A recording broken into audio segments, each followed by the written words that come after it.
Bem, agora para o painel, o tema que nós vamos falar é sobre proteção da marca por meio de Threat Intelligence, vazamento de informações, os vários lados de um incidente. E eu convido ao palco Sandro Sufer, CEO da Pura Cyber Intelligence. Uma salva de palmas para eles, por favor. Márcia Tosta, gerente de SI do Grupo Boticário. Anquise Moraes. Por que você não falou meu cargo? Cyber Evangelista da C6. Bem. Marcos Tupinambá é o moderador desse painel. Bem-vindo, Marcos.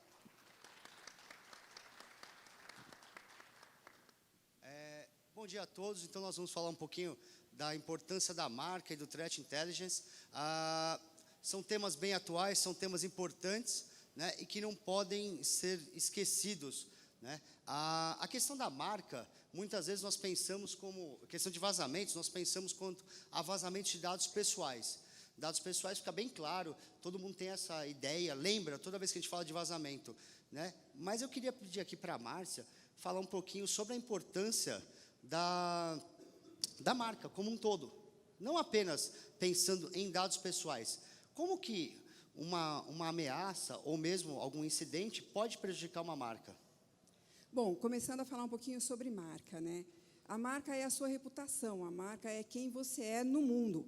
Quanto tempo a gente leva para construir uma marca, para ganhar credibilidade no mercado? Quanto investimento a gente teve em propriedade intelectual, em desenvolvimento de produtos, em pesquisa? Então, marca realmente é a tua reputação. A gente tem que, agora, no momento que a gente está vivendo, a gente já tinha que proteger a marca contra fraudes, contra fake news, agora a gente tem que proteger mais ainda contra vazamento de informação, contra a inteligência. Então, o que você tem de mais importante é a marca. Um incidente que tire a credibilidade da sua marca pode realmente quebrar uma empresa ou, no mínimo, dar um belo prejuízo. A gente viu aí, nos últimos anos, alguns casos onde a gente teve empresas que tiveram um prejuízo grande e um impacto grande à marca. No mínimo, ela vai riscar a imagem da marca.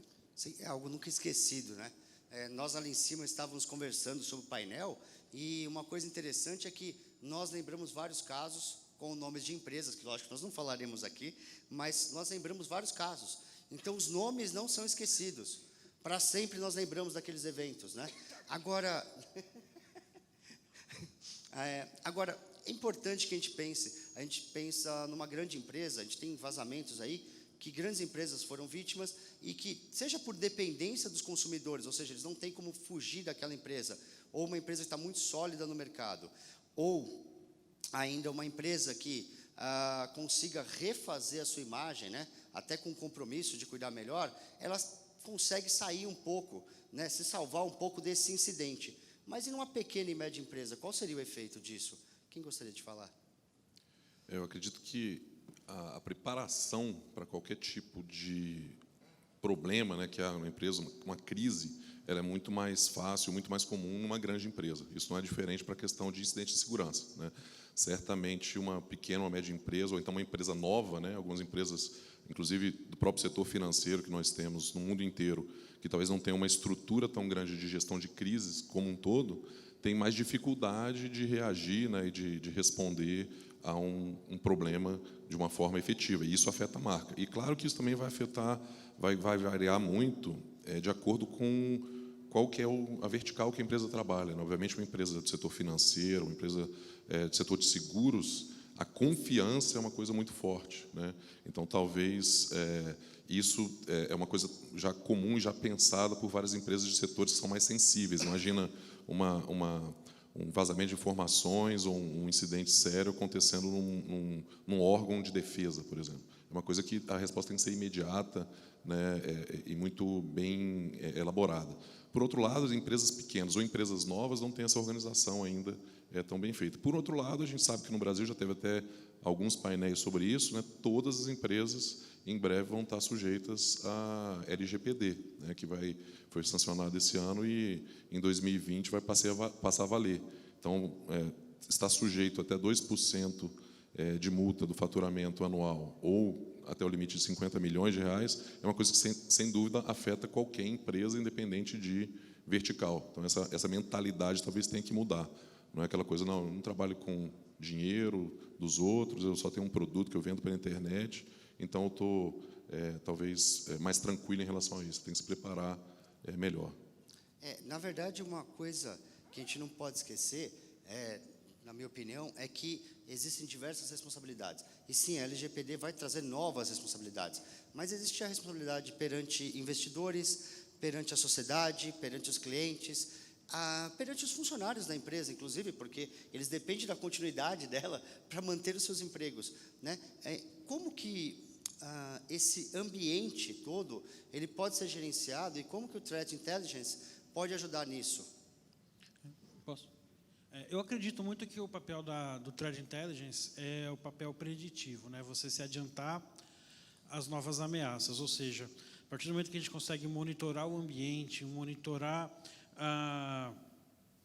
como os possíveis atacantes podem se direcionar à nossa empresa, à nossa marca, e a gente consegue se antecipar a qualquer incidente de segurança, a gente já consegue melhorar as defesas inicialmente, né?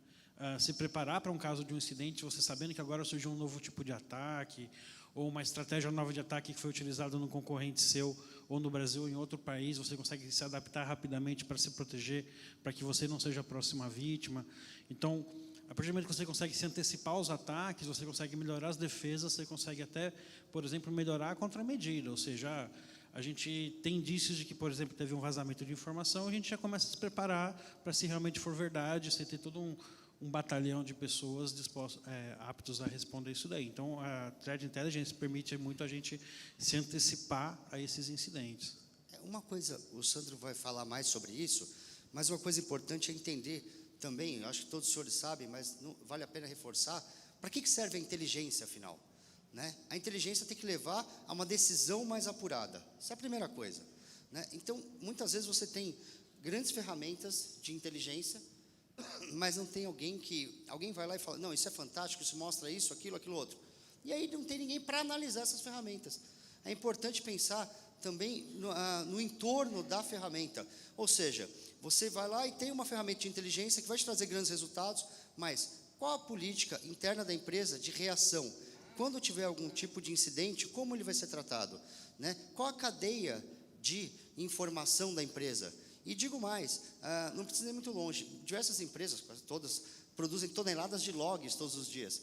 Pessoas não leem logs, né? Então, muitas vezes a gente está falando de uma coisa avançada, que é o Threat Intelligence, mas não é só implantar algumas medidas ou algumas aplicações que possam ajudar, e sim mudar toda a empresa para que ela trabalhe de um modo protetivo permanente, né, para a questão de segurança de dados. E sim, essas ferramentas poderão ser úteis desde que você tenha toda uma cadeia de comando e de funcionamento em torno. Concordam? Sim, inclusive eu acho, Tupy, muito importante que você conheça as suas vulnerabilidades e as suas fragilidades para que possa tirar proveito de toda essa inteligência. Porque no momento em que você conhece a sua exposição, a sua vulnerabilidade, você sabe efetivamente se aquilo pode ser ou não bem sucedido e você se prepara para que aquilo não se materialize. Então, eu acho que é um conjunto de coisas. Primeiro, você tem que se conhecer o seu ambiente, conhecer as suas aplicações, saber aonde você está exposto e quais são as vulnerabilidades. E, a partir daí, você começar a fazer o link com o que você está pegando por aí e o que pode realmente ser bem sucedido ou não. Perfeito. Eu acho que os comentários que tanto o Anquises quanto a Márcia fizeram são muito importantes no que diz respeito a se antecipar um incidente e também conhecer suas próprias vulnerabilidades, né? Então, as duas coisas elas funcionam em conjunto. Então, para trazer um exemplo fora do mundo cibernético, antes do tsunami que aconteceu no Japão, quando a maré começou a entrar mar adentro, muita gente foi para cima, né, brincando, etc., imaginou que vinha um tsunami. Todo mundo, logo depois, né, em qualquer lugar que isso acontecesse, as pessoas viram na televisão, estavam informadas.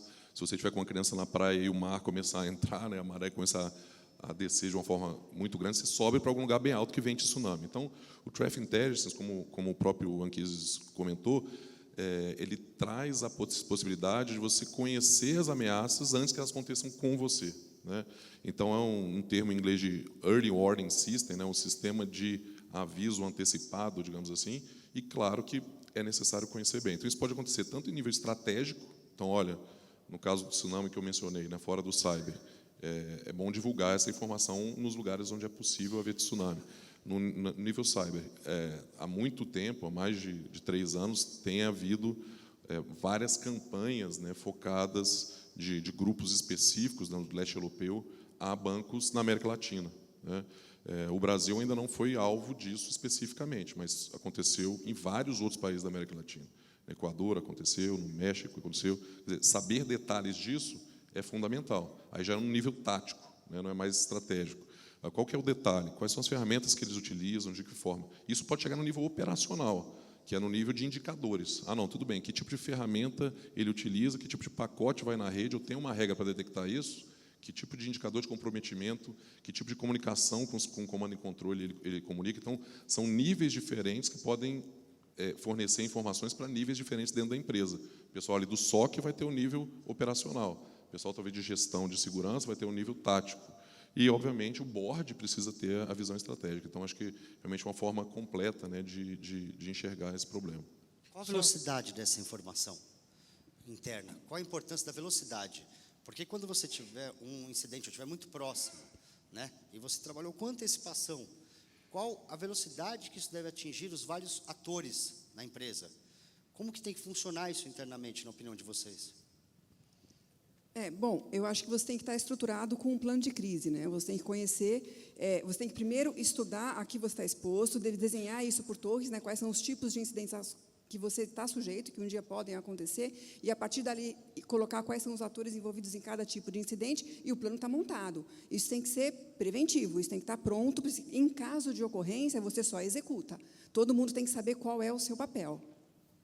Só complementando, não só em caso de crise, mas também eu acredito que Threat Intel tem que fazer parte do dia a dia da área de segurança da empresa. Ou seja, de novo, surgiu uma nova tendência de ataque e a gente já reage, né?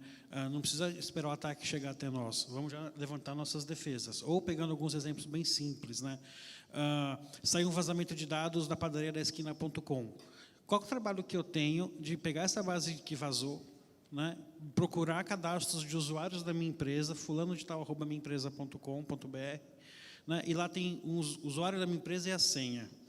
Opa, a primeira coisa que o atacante vai fazer é você testar aquele usuário e a senha contra os meus sistemas. Então, eu já notifico aquele usuário interno, né, já, se necessário, já bloqueio a conta dele, peço para ele resetar a senha dele. Um caso de phishing, por exemplo, a nossa reação como profissional de segurança é, putz, vi um phishing, vou derrubar ele. Mas espera aí, 1 minutinho antes de derrubar, será que eu não consigo extrair alguma informação daquele phishing para identificar que usuários, que clientes meus já foram afetados por aquele phishing? De repente, eu gasto 5 minutinhos de pesquisa em cima daquele phishing antes de derrubar ele, né, e eu extraio uma informação importante que eu consigo prevenir que usuários que já caíram naquele phishing sejam fraudados também. Então, existem vários exemplos que a gente pode agregar a Threat Intel no nosso dia a dia e agilizar o nosso processo de resposta e preparação. Sem dúvida. E eu acredito que, além disso, além de conseguir entender como ele está afetando a sua rede, você também ter um esforço ativo de conhecer os seus adversários, né? Então, fazer group tracking, fazer actor tracking, o que é isso? É saber, tudo bem, existem milhões de possíveis ameaças na internet. Algumas delas estão direcionadas, nesse momento, para mim, eu estou respondendo a um incidente relacionado a isso. O que eu posso aprender com isso? As pessoas são persistentes, elas têm uma informação interna minha relevante, que ela quer me atacar em vez de atacar a empresa vizinha. Isso também é fundamental, né? Quer dizer, eu acho que, obviamente, é uma coisa que toma tempo. A tendência, num momento de crise, é você resolver o problema, mas não ir atrás, né, do autor, mas até mesmo se preocupar em envolver outras áreas, né? Quer dizer, a segurança da informação sozinha não vai resolver esse problema. Então, a questão da gestão de crise, ter representante de auditoria, de risco, de jurídico também. Esse é um caso que a gente é interno, a gente pode entrar na justiça, pode demitir essa pessoa sem justa causa, né? Por justa causa, qual que é a decisão, né? É uma pessoa externa, a gente vai entrar criminalmente contra ela, civilmente, qual que é a vantagem disso, né? Por quê? Sem dúvida, os adversários vão continuar atacando a todos. Quem se defender melhor, quem se posicionar melhor e quem reagir vai ter um benefício de estar mais preparado. Acho que isso é uma realidade já em vários outros países. No Brasil ainda está um pouco devagar. Esse ecossistema que você falou tem uma questão bem importante, que é qual? Eu sempre falo, quase todas as minhas palestras, que é importante que as pessoas estejam integradas previamente. Então, você falou, por exemplo, de jurídico, né? E aí a pessoa do jurídico, muitas vezes, não tem a menor ideia do que TI fala. TI vai lá e fala 1 e 0. Jurídico vai lá e fala latim. Aí não se entendem, né? Fica cada um no seu ambiente e não há o quê? Não há uma sinergia de trabalho. Então, isso requer, então, uma preparação prévia, já um alinhamento de ideias, até de vocabulário, né? Para que fique mais simples, porque depende de como for, a reação tem que ser muito rápida, né? Acho que vocês concordaram com isso, mas me surgiu uma dúvida. O Anquises falou de utilizar uma base, por exemplo, que foi vazada, para eu comparar com os clientes da minha empresa e poder verificar. Qual o limite que isso... Quer dizer, essa publicação, primeiro, ela é devida, indevida? Já que aconteceu, vamos utilizá-la? Quais os limites éticos e técnicos para isso, na sua opinião? Na minha? Da de vocês. Essa eu levantei e agora alguém Sim. corta. Existe um limite ético que você tem que tomar muito cuidado, porque assim, o fato de uma informação ser vazada não significa que ela é pública, ela continua sendo privada dentro daquela empresa, né? Então, assim, eu não sei o que te responder exatamente nessa questão, mas assim, de fato, eu agiria assim, ó, dado que a base está pública, né, disponível em algum site, eu proativamente pesquisaria sobre informações da minha empresa dentro daquela base, mas assim, para ser no estrito senso da lei, eu não teria acesso, eu não teria direito de acessar aquela informação, né? Isso vale para todos nós, assim, o fato de vazar a informação de alguém não significa que a gente pode acessar à vontade. Então, na minha opinião, um limite ético assim bem tênue, que ninguém respeita. Então, ok, né? Mas é importante que a gente discuta isso, porque assim, é uma base de uma outra pessoa. Então, perceba que um certo uso, né, para verificar se um cliente cruza, na tua opinião, que ele está na base, não teria problema, né? Um outro uso seria indevido. Na verdade, sim, está no limite do ético. Está no entendeu? limite do ético, tá? É por uma boa causa, seria? Exatamente. Eu estou fazendo uma coisa não necessariamente ética e legal, mas por uma boa causa. Perfeito. Anquises, O cara complementando, de bichinho, do bichinho do Shrek lá, assim, ó. Certo. acho que complementando isso aí, quer dizer, você tem um vazamento que se tornou público, apesar da informação não é pública, o vazamento é público, e existe uma base que tem usuários e senhas do seu domínio, dos seus hosts, né? Então, quer dizer, você usar talvez toda a base seria bastante antiético. Eu acho que a questão legal é uma questão totalmente discutível, e como tudo que é legal tem dos dois lados, né? Tanto que eu nem vou entrar nessa questão, porque senão é um painel só disso. Eu acho que eticamente, quer dizer, utilização interna da empresa para verificação se aqueles usuários e senhas estão válidos ali dentro, é uma coisa válida. Por exemplo, forçar o reset de senha daqueles usuários, sem nem mesmo testar senhas, talvez, quer dizer, uma ação rápida, né, que resolve. Vale a pena também mencionar, quer dizer, que esses vazamentos de dados que existem, cada vez estão mais comuns, né, eles são variados, né? Você pode ter um vazamento de dados de base de consumidor, de dados pessoais, de usuário e senha, às vezes criptografados, na verdade não é criptografado, é com hash criptográfico ou não. Os hashes criptográficos, invariavelmente, rapidamente são quebrados e são transformados em senhas em claro, né? Então, a monitoração disso ela é relevante para a empresa conhecer a sua exposição externa, assim como é relevante monitorar conta falsa de executivos em mídias sociais, assim como é relevante monitorar domínios falsos fazendo fraude em seu nome. Quer dizer, é mais uma forma de monitoração externa à empresa, né, que possibilita uma maior segurança, uma reação mais rápida à empresa. Na verdade, aquela primeira pergunta era para trazer uma segunda, e vocês introduziram muito bem esse ponto. Qual a importância da troca de informações entre os diversos empresas do mercado para que exista um sistema mais efetivo de proteção? Na opinião de vocês, como que funciona essa parte de troca de informações? Ela é positiva, ela não é? Quem deve passar o quê? Quais os limites disso, dessa troca? Muito boa pergunta. Quer responder primeiro alguém? Olha, eu acredito que, acima de tudo, é necessário estabelecer uma confiança para haver troca de informações, né? Então, elas sempre vão ser limitadas com o objetivo de um grupo específico onde está sendo feita essa troca. Existem, obviamente, diversos grupos de confiança, né, trusted groups, onde há distribuição e discussão de indicadores de comprometimento de ataque, de detalhes de vazamento de informações, de outros tipos de incidências que acontecem. Na prática, o que a gente acaba enxergando é empresas do mesmo setor trocam de uma forma mais ativa, né? A gente tem um caso talvez bem claro no Brasil da Febraban, né? Os bancos trocam muito bem informações não só sobre threat intelligence, mas como segurança de uma forma geral. Acho que eles não se enxergam como concorrentes naquele momento, porque é uma coisa que é um benefício, né, para todos que estão ali. E a gente enxerga também uma melhoria em outros setores, né? O pessoal de e-commerce, pessoal de telecomunicações, de outros setores, até mesmo que de forma mais incomum se preocupavam com isso, né? Agora, na prática, realmente tem muito limite, né? Existem algumas possibilidades nesses grupos de você compartilhar de forma anônima uma informação sobre o incidente.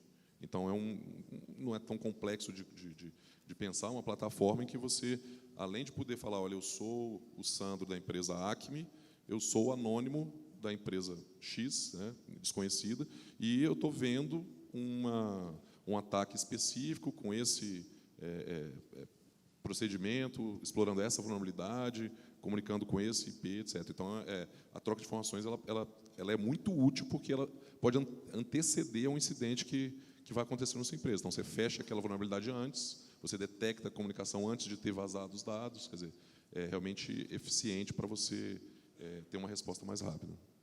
Eu acho que isso bem utilizado é muito legal. No exemplo que o Sandro deu, eu acho bem legal, porque a gente consegue se ajudar. E se a gente pensar que do outro lado, do lado dos criminosos, do lado do mal, eles são super unidos. Se você for olhar na Deep Web, a troca que eles fazem é fantástico. Os caras, eles vendem passo a passo, eles ensinam os caras, eles são super unidos, e eles têm uma troca de inteligência que nós, muitas vezes, não temos, e que poderia nos ajudar na prevenção. Se eu soubesse que a Acme foi atacada utilizando tal vulnerabilidade em tal data, eu ganho fôlego para eu checar a minha casa como que ela está. Então, eu acho que dentro dos limites, que tem que estar claros dos limites do tipo de informação ou de como isso vai ser utilizado em grupos de confiança, eu acho válido. Eu ia falar o que a Márcia falou. Ok, então reforçou o que a Márcia falou, né? Sincronicidade isso aí. Bom, mas ok, então quer dizer que a troca é boa. E as medidas também são efetivas, a gente pode ter um grande ganho com isso, a segurança pode ser reforçada, né? Nenhuma empresa hoje pode negar que a informação, né, toda empresa lida com informação, é um dos ativos principais. De alguma empresa, aliás, de algumas é o ativo, né?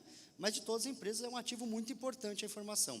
E aí, como que a gente consegue trazer isso para o ambiente executivo para que haja, por exemplo, o consumo de soluções ou de medidas ou uma liberação para troca de informações dentro da empresa para que eu tenha esses resultados tão bons que a gente demonstrou? Eu acredito que isso funciona de duas maneiras, né? Quando há uma pressão regulatória ou legal, ou quando há um problema muito sério, né? Infelizmente, o segundo é mais comum, né? As empresas amadurecem pela dor mesmo e não talvez pela preparação, né? E às vezes você pode tentar aprender com a dor dos outros, apesar de não ser tão efetivo, né? Você trabalha em um setor, uma empresa concorrente de um nível parecido com o seu tem um problema muito sério, e aí fica mais fácil de levar esse assunto lá para cima. Mas é claro que, mais uma vez, né, inevitavelmente a gente fala da LGPD, eu acho que empresas que lidam com dados de pessoas, né, vão ter que se preocupar bastante, porque podem ser, sim, né, multadas e sancionadas e penalizadas, né, a respeito disso, né, se tiver um vazamento. Então. Eu acho que agora é muito novo, né, o LGPD. É uma coisa que está começando agora, a gente vai aprender a jogar esse jogo. O importante é que a gente conheça as regras, a gente tem que conhecer bem as regras, e eu acho que vai se ajeitando conforme começar a rodar, né? Agora, a hora que isso entrar, a gente tem agora até fevereiro de 2020 para a gente se adequar, e a gente vai aprendendo isso no meio do caminho. É novo aqui, é novo na Europa, tanto é que deu os 2 anos que eles tiveram e as empresas não estavam preparadas, estão todas correndo atrás até hoje para poder cobrir. Então, tem que ter um cuidado muito maior, a gente tem que conhecer a lei, seguir e começar a botar para rodar. Eu acho que a gente vai aprender quando começar a andar. Eu espero que a Lei Geral de Proteção de Dados seja realmente uma mudança de paradigma para o nosso mercado. Uma das coisas que é importante na lei, que a gente acaba não comentando tanto, é que a lei ela estabelece que as empresas são obrigadas a notificar os seus clientes em caso de vazamento de dado. Uma coisa que praticamente nunca aconteceu no Brasil, que a gente consiga se lembrar, mas uma coisa que é extremamente comum nos Estados Unidos, por exemplo, porque lá nos Estados Unidos, antes de surgir a LGPD, antes de sair a lei europeia, já existiam leis estaduais que obrigavam isso, se não me engano, começou na Califórnia. E aí, assim, então não é à toa que a gente olha assim, grandes vazamentos de informação. Vazou informação de um monte de empresa americana e nunca vazou informação de uma empresa brasileira. Você fala, caralho, além da gente saber fazer urna eletrônica hackeável, a gente sabe fazer bases de dados hackeáveis, né? Mas será que realmente é isso? Não, tem uma certa diferença aí de realidade, né? Então, se tudo der certo, eu realmente acredito e espero que a LGPD vai forçar as empresas a notificarem os usuários quando suas informações estiverem correndo perigo, e aí a gente vai começar a ver que realmente tem vazamentos de dados de empresas brasileiras também, não é só lá fora que acontece isso. Tem uma outra questão que eu acho que está relacionada, que é essa questão cultural, né? A LGPD existe por causa da GDPR. A gente precisa lembrar disso. Não foi o Brasil que teve uma ideia, vamos proteger os dados dos brasileiros, né? Por força da pressão externa, né? Não só da Europa, mas dos próprios Estados Unidos, etc. Num mundo globalizado, a gente tem que estar compliant, né, com isso para poder fazer negócios, né? Então, culturalmente, no nível pessoal, a gente está acostumado a ir numa loja de roupa e dar o nosso nome e CPF, né? E data de nascimento, né? Porque o cara precisa te ligar para te dar parabéns, né? Eu dou tudo falso, pessoal. Eu já decorei um CPF falso, uma data de nascimento. Eu não passo. Isso eu não sei é por ético? que essa loja. Eu acho que isso é super ético. Quando a pessoa insiste que precisa daquilo para completar aquela informação. Quer dizer, não é uma. Estou inserindo isso no sistema, a pessoa está anotando ali num papelzinho. Mas o nível de empresa, no nível corporativo, se a gente pensar, por exemplo, quando a gente está mandando uma empresa terceirizada fazer um desenvolvimento, uma fábrica de software, e precisa de algum dado interno que tem dado de usuários. Quer dizer, a sanitização disso, ela vai ser muito mais importante, porque você, como empresa que está terceirizando o desenvolvimento, passar os dados pessoais para alguém, base de dados de milhares de pessoas ou milhões de pessoas, isso vai ser um problema sério. Então, culturalmente, né, isso vai ter que modificar. Uma coisa que a gente tem 2 anos para se acostumar, né, para aprender esse jogo, como a Márcia disse, mas vamos ter que nos preparar para isso. Então, a questão cultural, eu acho que é o maior desafio, né? Porque várias das questões que a LGPD ou a GDPR já prevê, né? Nós já falamos há muito tempo. E sim, essa questão de notificação, essa questão do cuidado adicional, até com o cuidado com a informação das pessoas que eu coleto, né? Apesar de ter outras legislações em volta que protegem, mas não ficou muito claro. E sim, essa mudança cultural, eu acho que vai ser a grande virada. E o profissional de segurança da informação vai ser muito valorizado nas empresas.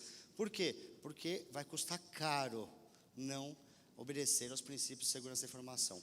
Bom, faltando agora 11 minutos e 30 segundos, a gente abre para a plateia para algum tipo de dúvida que o pessoal tenha, algum comentário que alguém queira fazer, que nós estamos aqui prontos para receber. Sou repórter do relatório bancário. Queria fazer essa pergunta especificamente até no caso do Boticário, que eu acho que isso é bem comum, né? A gente tem alguns eventos que indicam uma possibilidade de incidente de cibersegurança. Coisa mais óbvia, numa Black Friday fica todo mundo preparado para se defender da fraude ou mesmo do ataque de negação de serviço. No caso da Boticário, por causa de uma questão estratégica da empresa, que passa pelo marketing, pelo posicionamento da marca, possivelmente vocês também correm risco do cyberativismo ou coisa desse tipo, né? Então, eu queria que vocês comentassem isso. Como é que você faz o link entre uma determinada ação da empresa, uma determinada ação estratégica, que seja do mais simples, uma promoção de Black Friday, até uma campanha de inclusão social, e como é que dá para prever o desdobramento disso em termos de risco de incidente? Na verdade, a gente tem realmente uma preparação para toda data comemorativa, para toda a campanha. A gente já conseguiu estabelecer um processo de comunicação entre as áreas de marketing e as áreas das marcas, para que nós sejamos avisados a cada vez que vai haver uma promoção ou algum lançamento específico. A gente tem um monitoramento, então nós nos programamos, a gente sobe as proteções, normalmente a gente aumenta realmente a camada de proteção na data, ou no Black Friday, ou na data de lançamento, é monitorado, então a gente tem várias equipes que ficam monitorando e acompanhando durante esse período para ver se tem alguma anomalia ou alguma atividade diferente do padrão esperado, porque nesse momento realmente é que você tem uma alta enorme de acessos, e que pode ser confundida com o DDoS, sim, se você não estiver monitorando e não estiver olhando. Então, a gente tem toda uma equipe que fica monitorando. Então, é uma preparação que envolve várias áreas. As marcas, marketing, é a área de TI, é a área de segurança da informação. Aliás, é aquilo que nós falamos aqui, né? Que acontece uma coisa interessante, que muitos lugares, eles não têm essa sincronicidade, né? Eu e o Sandro, nós fazemos parte de um grupo, e, às vezes, alguém lá posta alguma coisa. Isso é legítimo? E a pessoa que é da área de SI da outra grande empresa, ela vira e fala assim, não estou sabendo, o marketing, para variar, não me avisou. E ele consulta, dá 10 minutinhos, ele, não, é legítimo sim. E aí uma carinha, né, no WhatsApp, né, com aquela cara de, poxa. E então percebam que essa sinergia vai ter que aumentar. E aí, com toda essa legislação e tudo mais, vai ter um incremento maior ainda. Por quê? Porque assim, ok, vocês querem vender mais, que é para ganhar mais dinheiro, certo? Então, se não cuidar, todo o dinheiro que ganhou vai perder, ou até mais. Então, isso é uma coisa interessante. Essas leis e outras tantas que estão por vir, estão vindo em um bom momento, na minha opinião, porque o profissional de SI vai se tornar cada vez mais um elemento estratégico, né? Temos tempo para mais uma perguntinha? Ok? Alguém pergunta? Tem ali. Sempre quem pergunta está longe. Esse é um princípio das... Né? É sempre a pessoa do outro lado. É uma aqui, a outra ali. Nunca é. Tudo bom? Sou Fabrício Pessoa, da Busix. Eu queria saber um pouco mais sobre, quando a gente fala de Threat Intelligence, a gente precisa ter uma base de dados de ameaça para poder nos alimentar, para a gente poder se prevenir, né? Então, quais são as principais fontes que vocês acreditam? De onde é que a gente pode sair esse material que pode ser necessário para essa prevenção e mitigação de ameaças? Sandro, só uma coisa antes, não é só a base de dados. Mais importante que a base de dados é a análise por cima dela e conclusões. Isso que é importante. Você ter conclusões contínuas sobre aquilo que está sendo feito, né? Acho que o Sandro agora pode falar das fontes. Acho que eu vou fazer como o Anquiço, o Tupi já respondeu. Mas, na prática, não. É verdade, porque isso é uma questão interessante, né? Como é um termo novo, se você traduzir ipsis literis, né, Threat Intelligence quer dizer inteligência de ameaças, né? E, claro, que uma das formas de você absorver, receber isso, é operacionalmente com indicadores, né? Sejam eles MD5, ou SHA-1, ou SHA-256, quer dizer, hashes criptográficos de binários, que você sabe que são maliciosos, estão sendo usados em campanhas do momento, IPs, domínios, né, URIs inteiras, né, de comando e controle, ou de site, de drop site de malware, obviamente, PCAPs de comunicação de rede, regras de snort, né, regras de detecção de intrusão, regras de IARA, né, para detectar binários que sejam daquele escopo. Agora, existe um volume colossal de informações disso. Se você quiser, você tem mais de 100 fontes, algumas delas públicas, em que você absorve isso, mas, como o Tupi diz, quer dizer, o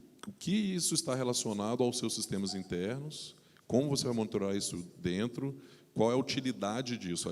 É mais ou menos como você implementar um CIEM sem antes ter a preocupação se os ativos estão gerando lixo ou não. Quer dizer, em 90% dos casos, infelizmente, é o caso. Você descobre que os seus sistemas de segurança estão mal configurados, você põe o CIEM e fala, poxa, agora eu tenho 1 milhão de eventos por segundo de lixo.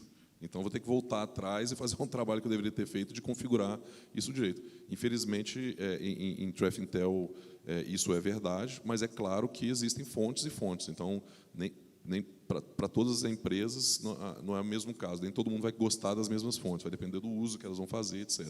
Lembrando que tem também o nível tático e o nível estratégico que precisam trabalhar em conjunto, né? Não adianta nada você ficar só no bit byte e não subir essa conversa para os níveis estratégicos, né? Ações, se você for para lá e mostrar para o cara que você tem 10 mil regras IARA, o cara vai falar, tá bom, mas você não antecipou o problema que a gente teve na Black Friday. Então, o que adianta? Então, tem essa questão que é importante. Bom, agora falta 4 minutos aqui para acabar, então vamos abrir para cada um minutinho, fazer as considerações finais, né? Então, cada um. Eu acho que eu vou pular, porque eu fui o que mais falei, e vou deixar para os dois aqui. Então, começo com o Anquises agora. Tá, quero começar com uma frase que um amigo meu sempre diz, que eu estava com ela na manga aqui, assim, o que importa não é o tamanho da cagada, é a velocidade da limpeza, né? Então, assim, todos nós a gente tem que estar pronto, porque um incidente vai acontecer e a gente tem que ter velocidade de responder. E Threat Intel ele dá, né, essa velocidade a partir do momento que permite que a gente se antecipe aos problemas. E pegando o gancho na resposta agora do Sandro Souffler, né? Souffler, né?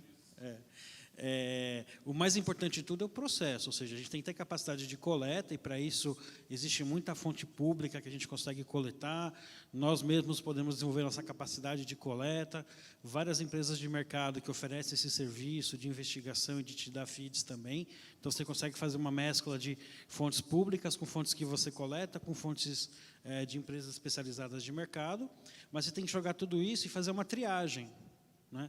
E a partir dessa triagem, você redirecionar para as áreas corretas, ou seja, tem informação de inteligência que eu vou mandar para a área de CSIRT, tem informação de inteligência que eu vou mandar para a área de infraestrutura para atualizar meus servidores, tem informação de inteligência que eu vou mandar para a área que vai investigar se um usuário meu foi afetado, ou tem informação de inteligência que eu vou ter que escalar, né, lá para a alta direção, porque vai depender de uma ação maior.